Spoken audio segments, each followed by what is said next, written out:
Welcome to the post-Thanksgiving episode of Are These Comics Gonna Make Good Film and Television Shows? We have the West Coast Avengers #1 and Justice League Unlimited #1. It's all about the #1. Let's check them out right now. #1. Let's check them out right now. Out the #1. Let's check them out right now. Out the #1. Welcome back to the channel, everyone. Thank you so much for spending time with me as we rant about movies, comic books, and television shows, as well as the occasional board game. I am your host, Frank Zanca. I'm an award-winning screenwriter, novelist, and comic book writer, as well as a filmmaker. And yeah, we're going to jump right into the West Coast Avengers. But before we do that, I just wanted to wish you guys a happy holiday and hope you guys had a really good Thanksgiving and spending time with your friends and family. I just got back today myself from Florida. So let's jump into West Coast Avengers. I used to love the West Coast Avengers back when it had the original cast of characters. This is by Gerry Duggan. He's just coming off of Iron Man. His Iron Man one was okay. It was probably better than some of the other previous Iron Man runs that I've seen. This doesn't have some of the characters I like Tigra. Of course, Tigra's in Moon Knight. She-Hulk isn't in here. Hawkeye's not in here. So there's a bunch of people in here that, Mockingbird, that were in the original West Coast Avengers that are not in this. Instead, Gerry Duggan is trying to do Thunderbolts, where they're putting villains in here, and I am not really keen on that. So let me hope that this kind of changes as it develops. This is the only book he's writing right now. I think he's kind of been dropped by Marvel for the most part, so I guess they threw him on this. Plus, this has Firestar in it, and I really like Firestar from the Spider-Man and Amazing Friends, but I really don't like her new costume, and I don't really like what they're doing with her character. So we start out with this whole thing happening in the city where people are hiding out because they're in danger.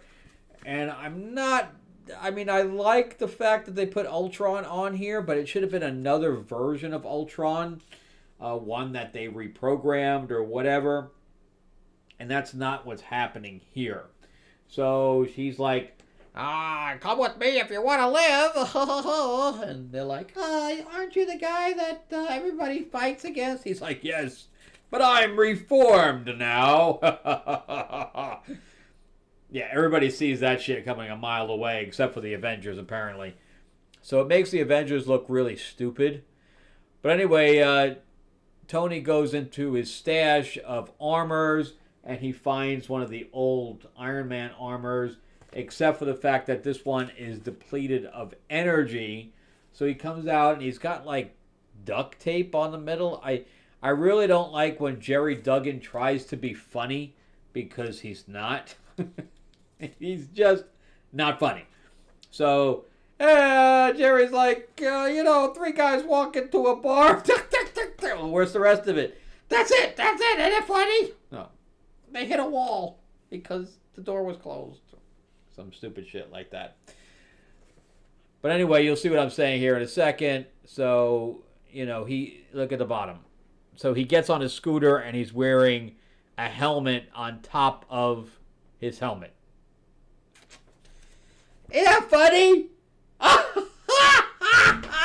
I'm writing this thing right now and I'm laughing my ass off. Everybody else is going to laugh there. I thought it's going to be funny. It's just not. It's just not funny. So then you see the guy on the bottom. He's a villain. So we have War Machine and Spider-Woman, and I like Spider-Woman being on the team. I think that's a good addition because we did have Spider-Girl at one time. But I really don't need Ultron. And if we do have Ultron, which is interesting, but it should be a reprogrammed or a newly developed Ultron that they created, not something they're trying to reform, because it's not going to happen. And then he drives up in his scooter. Isn't that funny? Isn't that funny? And he's like, zap me. And he's like, well, how much?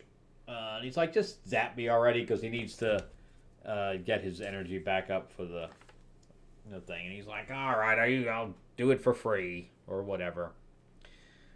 So anyway, there's an explosion that takes place. And, the other guy burns his eyes or whatever. And he ends up in the hospital with burns. And I can care less. Just get him off the team. I don't need him. And they meet this, cancer patient. And Tony's talking to this cancer patient. And she's like, yeah, it hurts a lot to be a cancer patient. And he's like, oh, I know, I'm sorry. And then they leave, but the cancer patient is a person that we'll see again. So, in the next couple of pages here. I like that top panel where she drops like that and the hair is up. I think that's a good action-packed thing here. I'm not sure who's writing, who's doing the art. And he's like, let's get some tacos. Make sure it's extra crispy. And Ultron's like, let me see what's in here. Oh, and he said, you just ruined my taco. I'm funny. I'm a funny guy. So we have Tony ends up calling Firestar. I don't know what. I really miss the original Firestar. She's out drinking in a villain bar. What's going on there? So she's an alcoholic in a villain bar. And I don't understand the symbol on the costume. It looks like a starfish. I don't know. It's just pretty bad. So now we go in. We deal with the cancer patient again. And guess who's there? Going to be taking care of the cancer patient. You guessed it. It's Ultron. And he ends up chopping her head off. And you think I'm kidding. I'm not. He ends up chopping her head off and then putting it on a robot body. And see? Yeah, I just got to rip that off like a Lego. And just, stick that on there. And then the tentacles from the body end up going into her neck. I'm not sure how they connect because she doesn't have connectors. It's not like it's a USB port. And he's got a whole army. Well, surprise, surprise, Ultron's evil after the first issue. It just makes the Avengers look stupid that they're trusting him when there's no reason to. And the first issue, he's already evil. So I'm going to keep collecting it to see where it goes. I didn't hate it. It just has a lot of problems, mostly with Jerry Duggan trying to be funny. And, just get the villains out of there. Just give me a real book with real heroes in it. Plus, remember too that if you'd like a copy of Lords of LA, it's my vampire mob set in 1950s Hollywood. And this is the second issue. I'm fulfilling that right now. So I did print additional if anybody wants one where I am signing them. And if you'd like one, just put a comment in the comment section and I will reply to it. This is the first issue. And it's about a lounge singer from 1950s Hollywood. Marilyn Monroe's in it, etc. And after 60 years, she returns to take vengeance on the two mob bosses that turned her. So good stuff. And then this is one of the other covers. And then I have another cover here so far. I have two more covers that are coming. So I got a bunch of stuff. If you'd like a copy of that. Plus, we did pass 100 people that are following the Green Hornet thing. So Timothy Zahn, who created Thrawn for Star Wars, he and Kevin J. Anderson that did Dune, Brandon Anderson that did the Peggy Carter show for Marvel. There's just a pile of writers in this anthology, and we are doing signed copies, and you just shouldn't, if you're a fan of the writers or the Green Hornet, it's definitely an awesome project. You can click the link in the description below. It'll take you right to the Kickstarter. You can sign up because we're going to be launching in January. All right, so that's my two projects that we're working on right now. Plus, Destiny Aurora, as you know, I did a book series, a comic series, and a board game and an RPG for Destiny Aurora. I just had a conference call today with Blood Moon, and they are going to pick it up. So it will go to your comic shops. So I'll let you know when we're going to be launching that. It'll probably come. I think we're soliciting to go into May or something to that effect. All right, so let's jump into Justice League Unlimited. So this is they didn't have any other covers besides this one, but this is the main cover. It's by Mark Waid and Dan Mora, and Dan Mora he's a fantastic artist for this kind of project. And there's just a lot of characters here. I think too many. Like the original TV show, when they did Justice League Unlimited, they would pick like 4 people and that's it. And this is just kind of all over the place. But we have Star Sapphire there and Black Lightning. I don't mind them replacing Green Lantern with Star Sapphire, Carol. But they make her sound like she's new. Carol's not new to this. I don't know where that came from. And I really wish they'd go back to some like the older version, or at least give me some skin there. They covered her up completely now. But anyway, we start off with this just destruction going on, and they're all landing to investigate it. And she immediately puts up a wall. I forgot what type of thing. That's actually a pretty cool page. Because again, Dan Moore does a really good job. Oh, that's right. It's these wheel things. Kind of like what's in the Avengers movie with the wheels that were attacking Wakanda. But yeah, so we have this new character here that's Light Ray or something to that effect. I know he's an older character. I'd never seen him before. Now we get to see all these things are going on, and they try to do like a Jarvis type situation, but it's Red Tornado who's like giving all of the assignments, but he doesn't have a body right now, so he's literally like Jarvis where it's in the system. But then, he says, let me give you a quick look around. And he's like, oh, blah. Again, people trying to be funny. And they're like, oh, that's a big wheel. Maybe we should go stop it. I don't know. Whatever. But again, there's just so many characters with so many things going on that it's already, by the 5th page, you're already completely lost.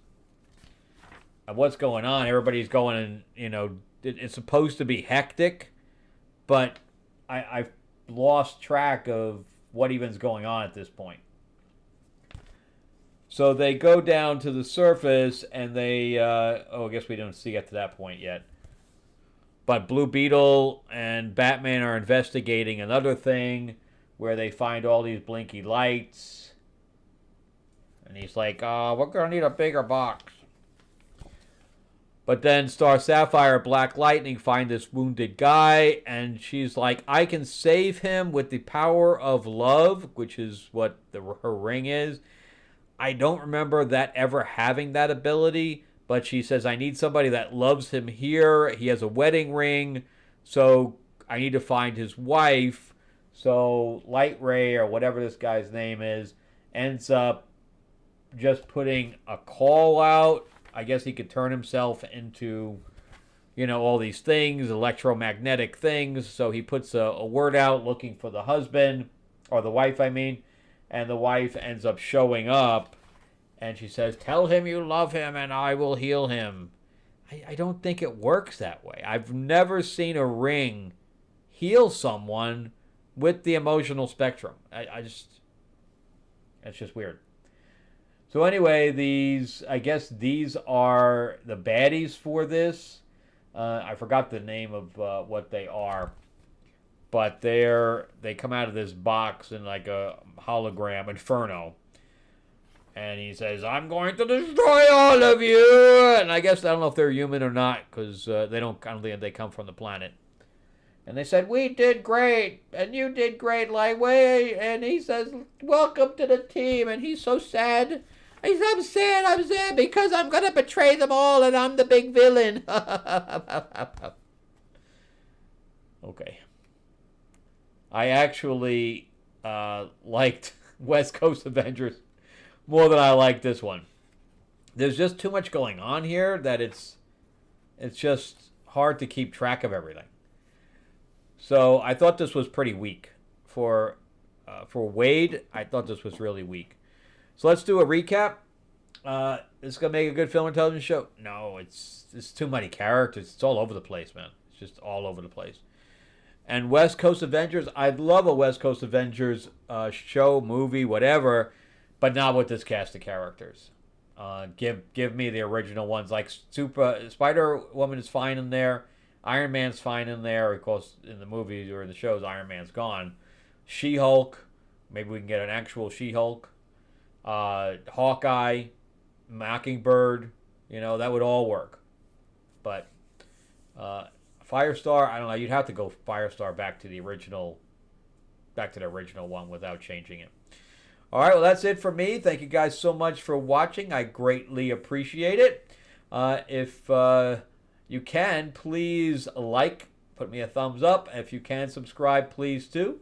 And also in the comment section, let me know how your Thanksgiving was and if you guys are collecting and what you thought of these books as well. Do you guys put them on your pull list? Are you going to collect it or not? Or are you just not collecting anything? You just want to see, what's out there, what might be on my screen in the future kind of thing. All right. Thanks again. I really appreciate it. And remember, if you'd like to jump in on the Green Hornet, the description below has the link to Kickstarter. All right. Thanks again, guys. And happy holidays. All right. Bye-bye. Kickstarter. All right. Thanks. Happy holidays. All right. Bye-bye. To Kickstarter. All right. Thanks. Happy holidays.